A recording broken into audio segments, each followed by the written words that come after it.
Okay, so pretty much what we're doing the rest of the semester is cranium. And I'm going to run you through the different projections that are shared. Whenever we get to that, we're going to start off with anatomy. So this test has a lot of anatomy on it.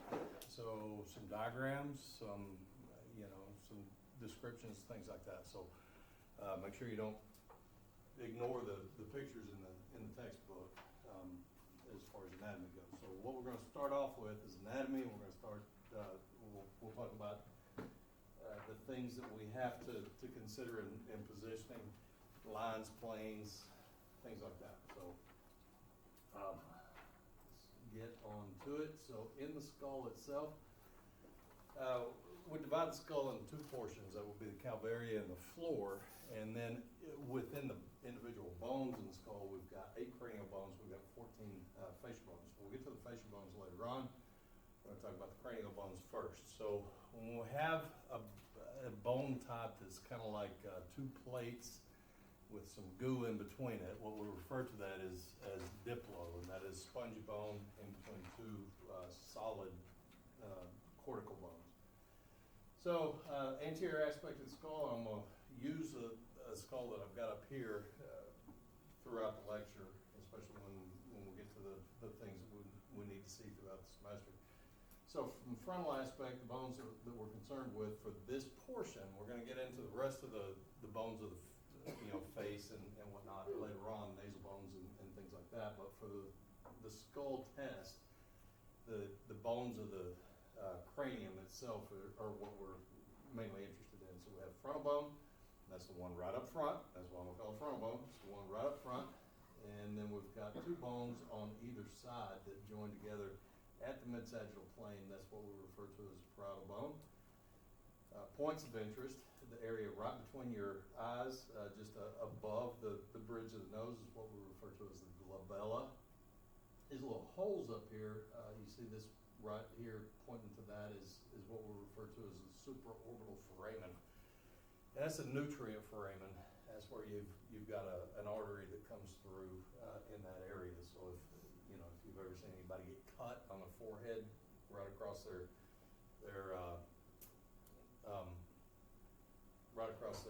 eyebrow, it'll bleed like a stuck pig. Sometimes if that gets ruptured and it doesn't break the skin, then you wind up with this great big hematoma on the forehead. So supraorbital foramen, we've got the optic foramen, which is not what we're going to image right away. We're going to get to that later on, but it's that little hole right there. It's where the optic nerve goes through. On the inside, you've got this sphenoid bone. That's a blue bone right there. And then over here, we've got a supraorbital fissure. The temporal bone is the bone that is, I'd like to say that it is right there at the temple, but really what you've got at the temple are kind of a gathering of bones. But it is that bone on the side of your head. All right, so again, sphenoid bone there, parietal bone, frontal bone, and then we'll get to the lateral aspect, some points of interest that we've got to consider. Again, the glabella is that raised area above the bridge of the nose, and that's also the sphenoid bone. Your temple is kind of this area right here. You've got the temporal bone, you've got the parietal bone, all the way in the back you've got the occipital bone, and then you've got the frontal bone. So you've got sutures, and sutures are the things that, they're the joint spaces of fibrous joints that join the bones together. So, when babies are born, these things aren't fused up and they can move a little bit as they go through the birth canal. And you've got the fontanelles, you've got one here, and you've got one back there, and those are soft spots, right? But in adults, those fuse up and they're immovable. They're still considered individual bones, but they're immovable joint space that comes together to form those sutures. So, points of interest there, we've got right where, well, first off, we'll talk about the sutures. We've got a coronal suture that goes kind of across the patient's head, side to side. And we've also got another suture that joins the parietal bones, and that would be your sagittal suture. So it kind of parallels the sagittal plane. Coronal suture roughly parallels a coronal plane. Where the 2 sutures come together is what we refer to as the brygma. Okay, so it's right up at the top of the head where the frontal bone and the parietal bones meet and those two sutures come together, is what we refer to as the bregma. The occipital bone, all the way back here on the back, we've got some features on it as well. We've got what we refer to as the external occipital protuberance, and you can feel that on yourself. If you feel the back of your head, it's that knot, that bump on the back of your skull, okay? We also refer to that as the inion. So there's a lot of, and it's spelled just like onion, just with an I instead of an O. It's the inion.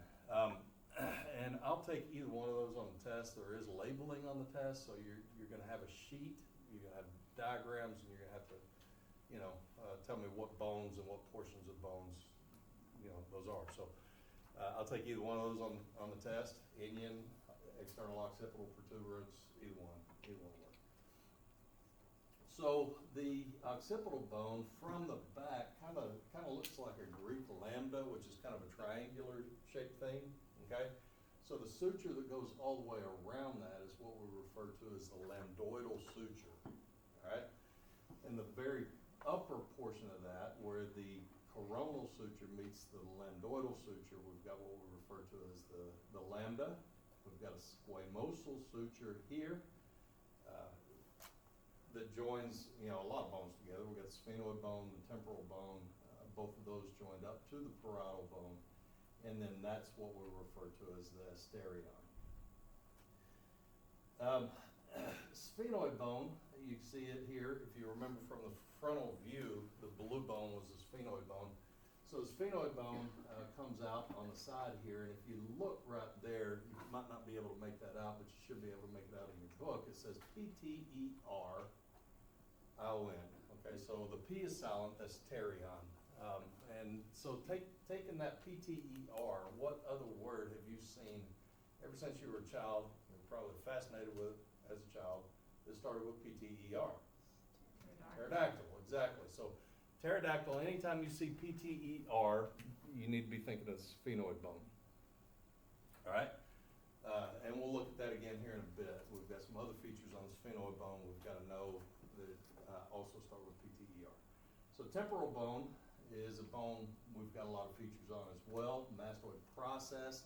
If you feel right behind your ear, you got that hard bit of bone that extends down a little bit. That's your mastoid process.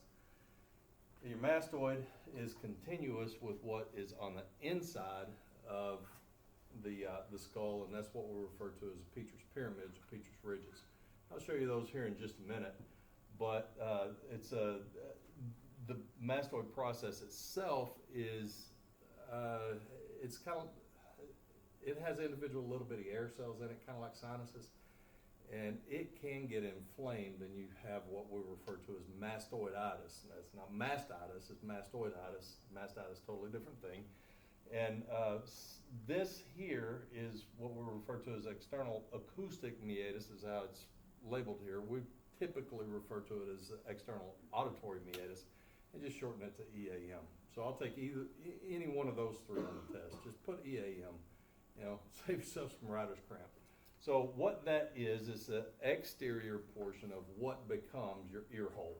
All right, so the bones of hearing are inside of that canal there. All right, so then finally we've got a styloid process. I'll show you on this. I'm going to take the top of the skull off because I've been known to drop the skull caps and they go into a million pieces. So styloid process, see if I can even make it show without taking the mandible off, and I don't think I can. Since mandible's not our focus today, I'll get rid of that too. So styloid process is that thing right there. Okay, so it's the sternocleidomastoids. That's one of the attachments for that. Okay. So lateral aspect, again, the things you have to know. This area right here is what we refer to as the nasion. The nasion is really where the nasal bones and the frontal bone meet. And we're going to talk about that quite a bit throughout the semester. So we got nasion, glabella, frontal bone, terion, sphenoid bone, temporal bone. Here's some people refer to it as temporal, it doesn't matter. Styloid process, EAM, mastoid process, squamosal suture, coronal suture, bregma, I think that on the test, if, I think that there's a point on the labeling on one of the tests that there's a second line that's pointing just up here to the top of the skull, and the only thing that it could be, aside from the bregma, would be your sagittal suture. So if you see that on the test, that's what it's referring to.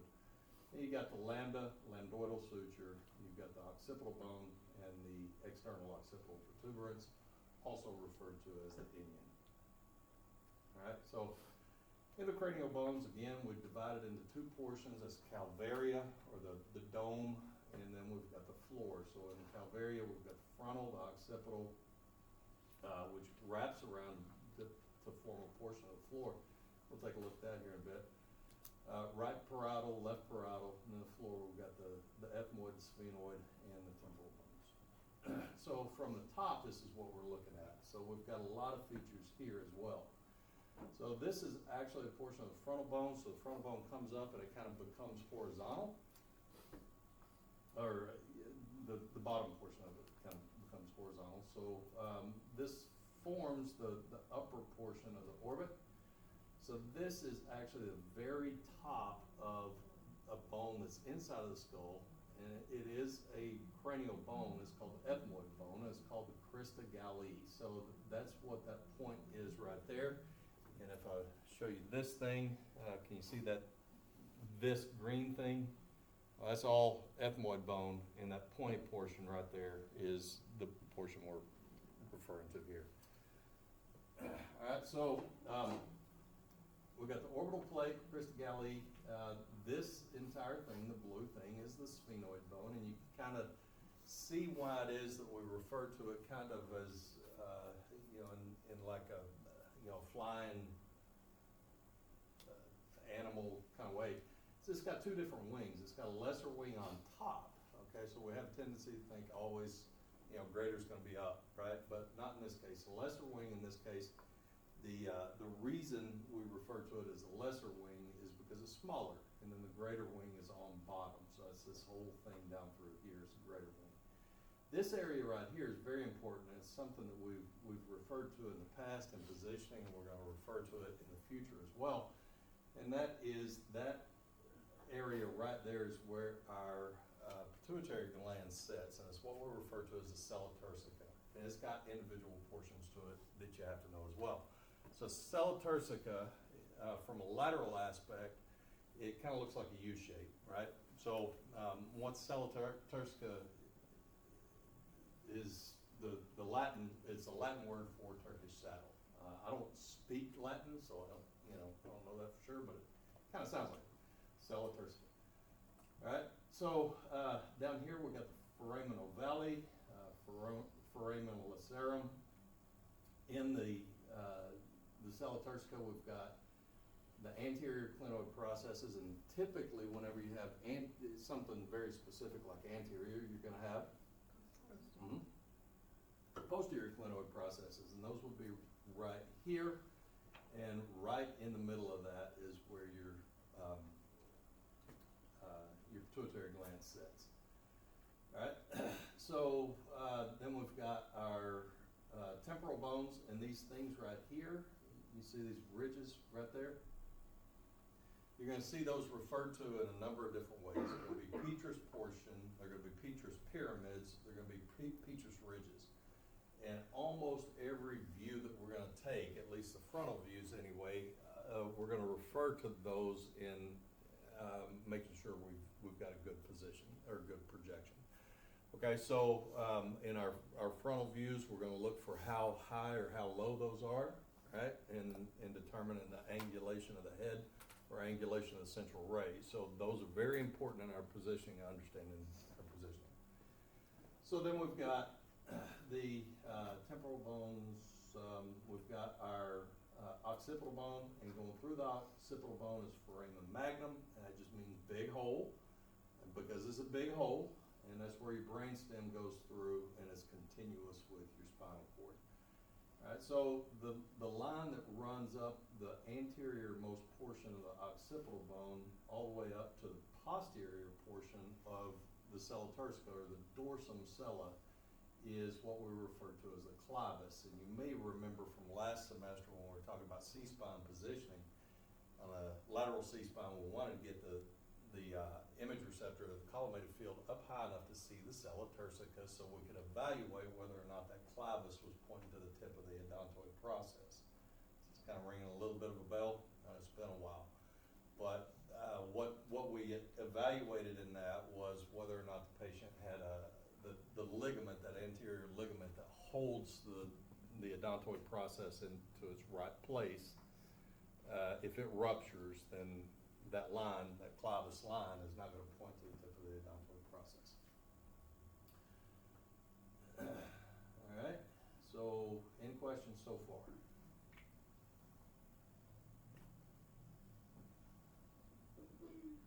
All right, then we've talked about all these: coronal sutures, sagittal sutures, squamosal sutures, the one on the side, and the lambdoidal suture is the suture that goes all the way around the occipital bone. Bregma, lambda, we talked about those fontanelles or those soft spots. So usually kids, babies, I've got grandkids ranging from, I think she's 8, down to a year and a half. And it's funny watching them grow, because whenever they're, year and a half, they might not be able to join their hands above their head, right? Because they got this massive head compared to the rest of their body. And then, of course, my 8-year-old granddaughter, she can put her elbow, drape her elbow across her head. So that all happens by the age of 12. For the most part, they've got an adult-sized, cranium. It might grow a little bit more, but not significantly after age 12. All right, so nothing really of importance there. So, but skull morphology we have to know. I'll find it in the textbook so that you can look at it and refer to it. So skull morphology is just talking about the general shape of the skull, and we've got 3 essentially. So we've got what we refer to as mesocephalic, brachycephalic, and dolichocephalic. So this is on page 30. So if you look at mesocephalic, that's your average skull. And that, in your average skull, what you've got is the petrous ridges coming off at roughly a 47-degree angle. So for brachycephalic, though, what we have is a more rounded skull. Now, I'm not saying everybody with a round skull is necessarily Downs, but I am saying that if you look at a patient who's got a Downs, that has Downs syndrome, their head tends to be more round, right? And we've all seen that, right? It's more of a rounded head. So that's a brachycephalic skull, as opposed to a dolichocephalic skull is more narrow. But it also changes by 7 degrees. So really the difference between them is 7 degrees. So if you remember, mesocephalic is 47 degrees, brachycephalic is 7 degrees more. It just spreads it out a little bit more, makes the skull more broad, as opposed to dolichocephalic skull is more narrow. Okay, so 7 degree difference between each one. All right, so frontal bone, frontal squamous. Every time you see squamous, just think of kind of squished bone, kind of like diplo. So it forms the forehead, horizontal portion forms the orbital plates, and we took a look at that. Frontal eminence would be the areas right above the eyebrows, supraorbital margins, superciliary arches, supraorbital foramen. We took a look at that. The glabella would be the area pretty much in between the eyebrows. So all that stuff right there, we've got the supraorbital margin, superciliary arch, superciliary meaning eyebrows. So the area right above where your eyebrows are. Frontal eminence, frontal squama, glabella, and then that's the nasal spine, and the nasal bones would attach right there, and that's what we refer to as, again, the nasion. In the frontal bones we have, or frontal bone, there's only one. We do have sinuses, and we refer to that as your frontal sinus, and it usually has a septum right down through it. And it kind of looks like a head of cauliflower, if you've ever seen a skull x-ray. It kind of looks like a head of cauliflower. So it articulates with a lot of different bones. It articulates with both parietals, and we took a look at that. It articulates with, that would be at the coronal suture. The parietals join together at the sagittal suture, but they join to the frontal bone at the coronal suture. And they also articulate, or it also articulates with sphenoid, ethmoid, nasal bones, and the zygoma. Zygoma is actually a facial bone, and it's the cheekbone. All right, so that's that bone right there. One thing about the temporal bone is the temporal bone also articulates with the zygoma and forms what we refer to as a zygomatic arch. So that's what gives us our, your characteristic cheekbone, total cheekbone appearance. So the zygomatic process is actually a process off the temporal bone that articulates with the zygomatic bone.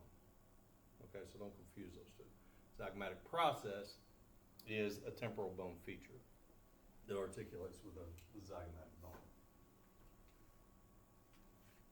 So the ethmoid bone, which we haven't looked at specifically yet because it's deep inside of the skull and we just can't see it very well, but it consists of a horizontal plate, a vertical plate, and then we've got two spongin masses we refer to as the labyrinths, and they've got, your ethmoid bone has a number of individual small sinuses in it, kind of like what your mastoids have.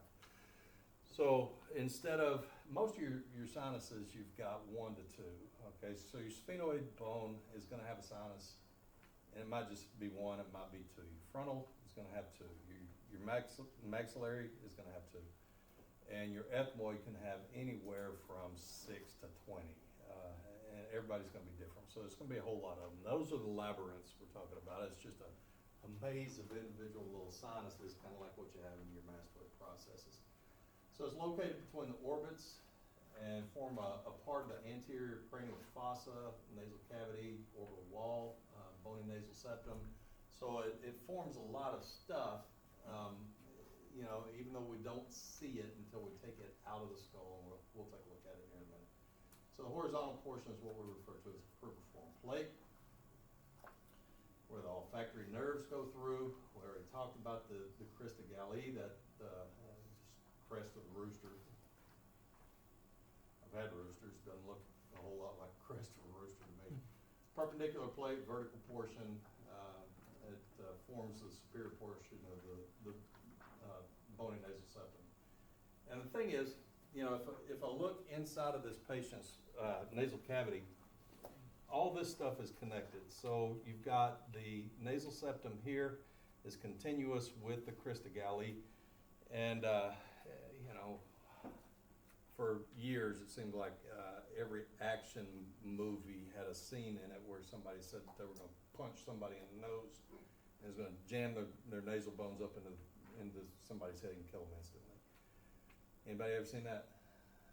Yeah, just cheesy, action movie things. That's what it's referring to.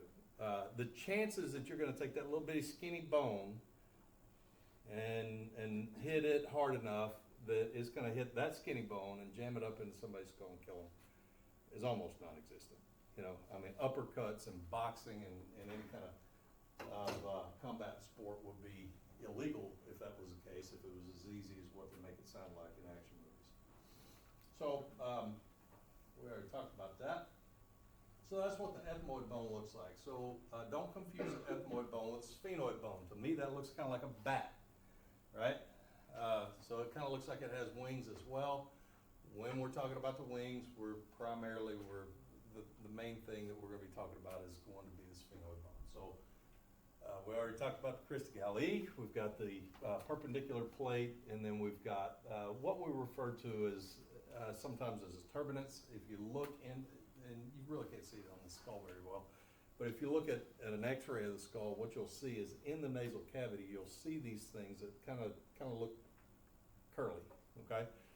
So a conch shell, the conch shell, the Pacific Islanders would use them as a signal horn. They pick them up and brrr. You know what a conch shell looks like. It's a big shell, okay? So if you were to take an x-ray of those, they would have that swirly looking appearance on the inside, okay? So that's what they're referring to. That is, it looks like a conch shell. So I refer to it as turbinate because conky and conch just doesn't, Doesn't roll off my tongue very well. I'm kind of petty like that. I don't like the word conky, so I just don't say it. I'm gonna say turbinates. So you want to say conky, you say conky all you want to, but I'm gonna refer to those things as turbinates. Okay. Features of the ethmoid bone. From the side, you've got the perpendicular plate, and again, you've got your crista galli, you got your cribriform plate, all the stuff. So your parietal bones, every one of your bones has features to it, prominent features to it. You know, your occipital bone got a big hole in it. You got the clivus. You got the external occipital protuberance of frontal bone. You've got all these things, you know, articulates with nasal bones. You've got the top of the orbits and all that kind of stuff. Really, the biggest, the most unique thing about the parietal bones is that they don't really have anything unique. All right, so they're somewhat square. They do curve a little bit, but in their shape, you know, they're somewhat, maybe rectangular would be better. They do have that little bit of turn to it, and the only thing that seems to be any kind of real feature to it is where your head goes from vertical to starting to turn into a little bit more horizontal, and that would be your parietal eminence. Okay? So your parietal bones, that's them. It just looks like that. There's just not a whole lot there.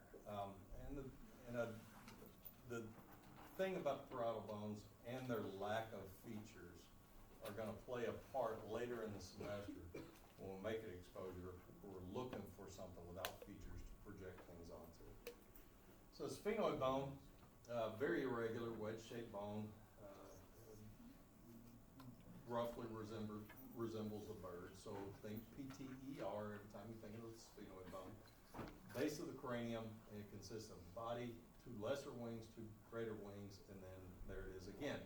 Two pterygoid processes, which are really kind of styloid processes that stick down from the sphenoid bone. So you've got two sinuses, possibly just one, but generally two. So you think of it as one with a septum or a division in it.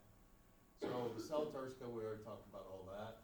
The sella turcica is right pretty much in between your two temples. All right, so we already looked at all of that. The clivus we already talked about. Optic groove we already talked about. Optic canal, lesser wings we already talked about. Greater wings, pterygoid process we'll take a look at here in a second. So the sphenoid articulates with each other and all the 7 bones of the cranium and the zygoma. So this is what it looks like here. So we've got all by itself, we've got the lesser wing, we've got the greater wing, we've got the sella turcica, we've got the posterior clinoid process, the anterior clinoid processes. This broken out picture is on the test as well as this one. This one's the confusing one. And that is because I really don't know why they put this one in there, because it's so confusing. So what you've got here is an almost lateral view. So they've taken a lateral view and they've obliqued it just a little bit where this goes that way. So what you're looking at here are the posterior clinoid processes. It's a little bit oblique, and these are your pterygoid hamulus down here. So it's a little bit oblique. And we've got the sella turcica there, we've got the anterior clinoid processes coming back this way a little bit, we've got the posterior clinoid processes, greater wing, lesser wing on top.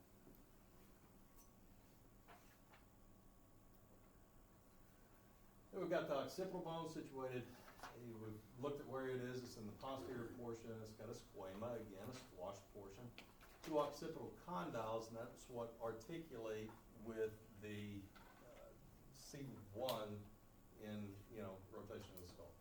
And then we've got the basilar portion, which is the back portion. So you may hear somebody being referred to as having a basilar skull fracture, and that's what they're talking about, is a portion of the occipital bone is broken. And we'll take a look at that here in a bit too. So we already looked at the foramen magnum, external occipital protuberance, we already looked at occipital condyles would be these two things right here. All right, so that's what articulates again with C1. Looks like that. From a little bit of a different view. Again, lateral with a little bit of a head tilt so that you can see the foramen magnum separation of the two condyles. Okay. Temporal bone has a lot of features on it we've already talked about. We've got the squamous portion, again, kind of a flat portion. Tympanic portion would be where the organs of hearing are. Your styloid process we looked at, zygomatic process we talked about, and then the mastoid portion is that big hunk of bone behind your ear. Talk about zygomatic process. Mandibular fossa we did not talk about though. So mandibular fossa, just kind of pick its mandible up. Mandibular fossa, we've got a couple of things, and we'll talk about this more in the when we get to mandibles, but the mandibular fossa is where the condyle of the mandible fits into the temporal bone like that. Okay, so it's a hinge portion, and you can actually feel that if you mash on the side of your, on the side of your head just below your, and in front of your ear. You open and close your mouth, you can feel where your mandible actually rotates and dislocates a little bit. It's kind of freaky feeling, isn't it? So the tympanic portion, we already talked about all that. Your bones of the middle ear will be your malleus, your incus, and your stapes, hammer, the anvil, and what's the other one, stirrup. So again, we've already looked at it. From the frontal portion, you see that. All right. So the things that you need to know, the features again, are your glabella, your inner canthus. So let me get you to another image. If you flip to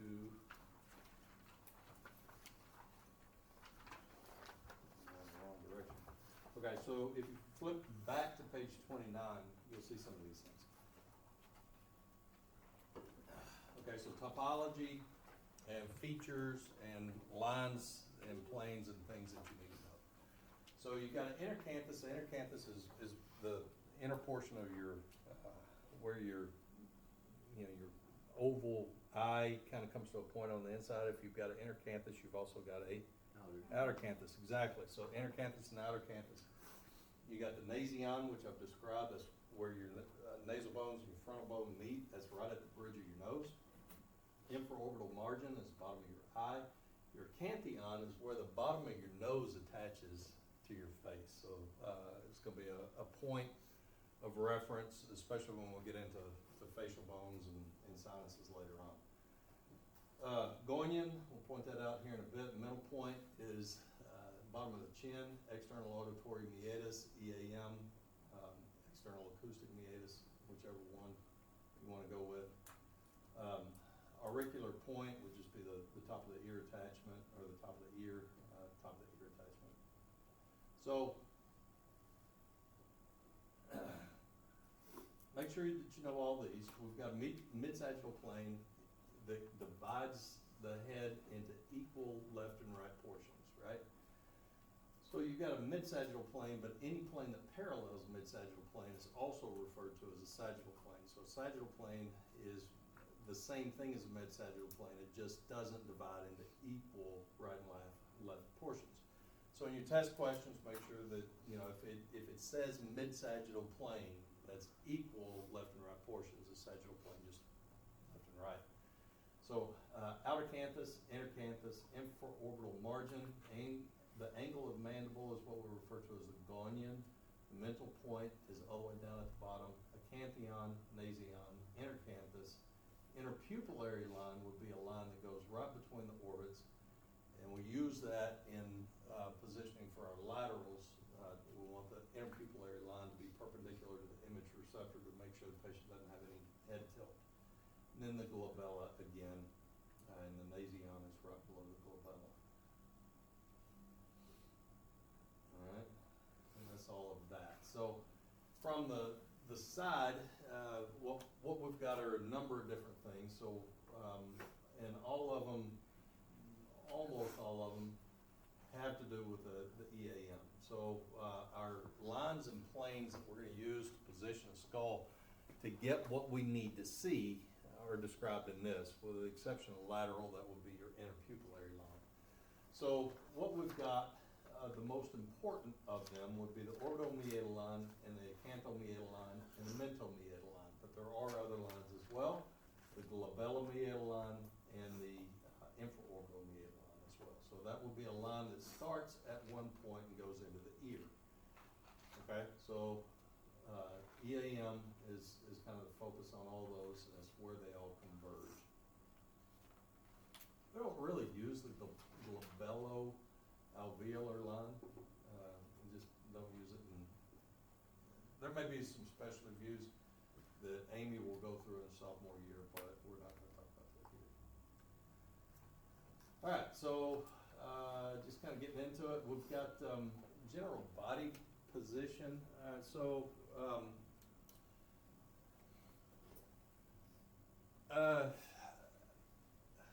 Okay, you're going to have to use a lot of discretion. First off, full disclosure, you're just not going to do a whole lot of skulls, and I think rightfully so. My personal opinion is that if it's worth passing a beam of radiation through somebody's skull, exposing their eyes, their thyroid, and all that, is probably worth taking the patient's CT and see what's really going on inside the skull. So we can see bones, we can see fractures, but we really can't see what's happening inside of the patient's head. So the patient took a good knock on the side of the head. What does that tell us? They hit their head. They hit their head, exactly. Does it tell us whether or not they've got a subdural, epidural hematoma, swelling, anything that could be life-threatening to the patient? The answer is no. So as a result, really we're spending the rest of the semester talking about stuff that you may never do in your career, but it's still on the registry. If you go to work somewhere in some little bitty town that doesn't have CT capacity, maybe you might shoot some skull work, but most of the time our radiation our exposure to the skull is going to be limited to possibly some facial bones, mainly nasal bones in that, possibly a mandible, maybe not, and maybe sinuses, and maybe even not that. Okay, so I understand that you're not going to be doing a whole lot of these, but we have to cover them because it's still on the registry.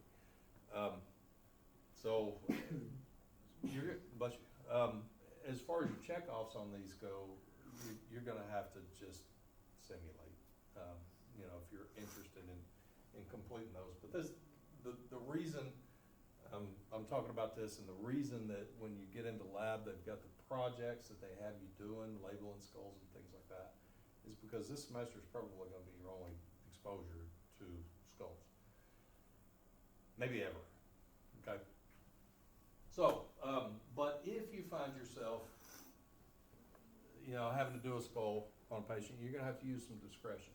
The patient took a lick on the head. Well, what caused it? Why did they, get hit on the head? Did they fall down, bump their head? Did they get dizzy and fall down, bump their head? If that's the case, then it's probably not well advised for you to stand the patient up, right? Because they might get dizzy again and fall down. So use a little bit of discretion. What's going on with the patient? Why did they bump their head? You may want to shoot the patient with the patient upright. You may want to shoot the patient with the patient laying down. Again, your discretion. If you're going to have the patient laying down, some of your projections are going to be easier with the patient upright for reasons we'll talk about here in a minute, but it might not be practical because of the patient's body build and their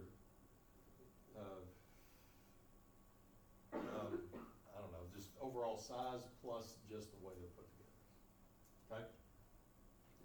So, this is basic lateral, and I'm again going to kind of, before the break, run through just some differences in what we're going to talk about in the different projections, different exam types this semester.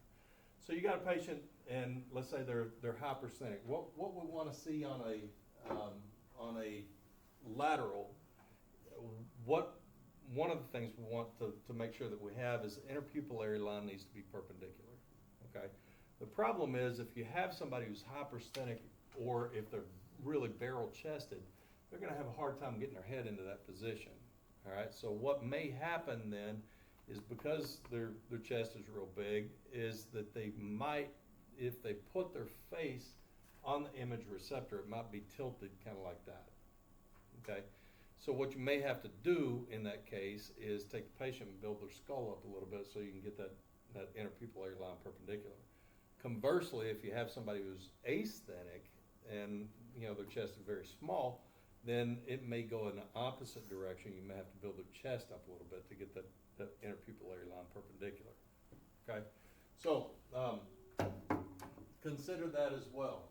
If again you've got a patient who's hypersthenic, really big hypersthenic, and they can tolerate it, it may be better to put them in a chair at the wall bucky because of that. It may be difficult for them to get into position.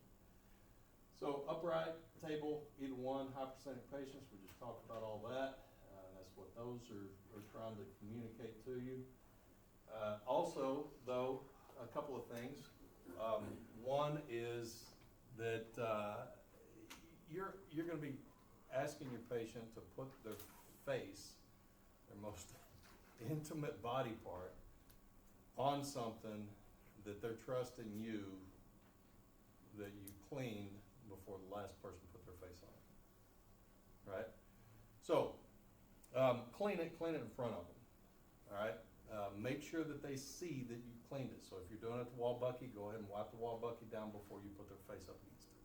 We've got one view that we're going to talk about when we get to sinuses, where you're going to have a patient not just facing the image receptor, but before they touch the image receptor, they're going to open their mouth as wide as they can. They're going to go, right onto the image receptor, right? So would you want to see that it is absolutely, positively clean before you put your mouth where the last person put their chest? I would hope so, right? So do it for your patients. Also, put your gloves on for a number of different reasons. If the patient had any kind of laceration that they cleaned up, head wounds bleed badly, and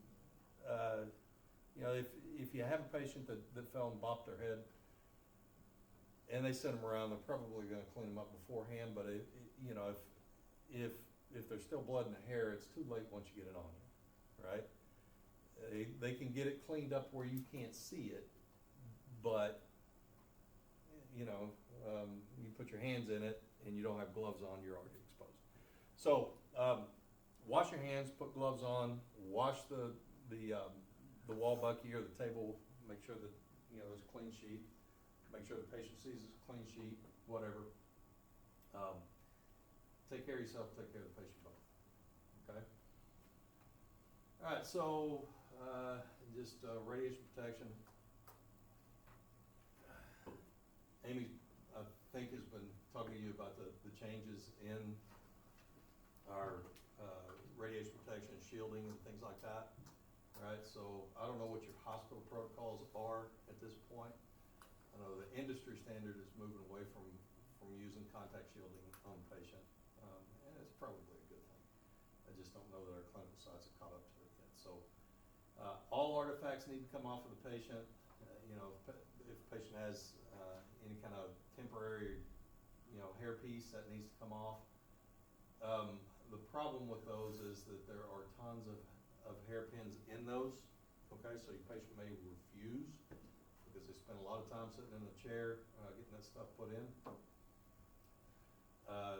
So anything that can come off the patient and the patient's willing to take off, just go ahead and take off for the patient. Okay? Any questions? Well, let me do this just real quick. This won't take but about 2 minutes. Okay. So, what we're doing this semester is skull. We're going to do skull, facial bones, sinuses, nasal bones, We're gonna do some mandible and TMJ, all right? And we're gonna recycle a lot of the projections and positions that we're gonna do. We're gonna see them over and over again. There's only gonna be two differences in those. That's gonna be central ray location and collimation, okay? Even some of the ones that are greatly different, the positioning is gonna be identical. It's just gonna be central ray angulation and collimation on those. So if you look on page 35, what do you see? Lateral. So flip over to 62, what do you see? Question. Lateral. 73. Yep. Again, same thing. So look at your positioning of figure 11-140 on page 85.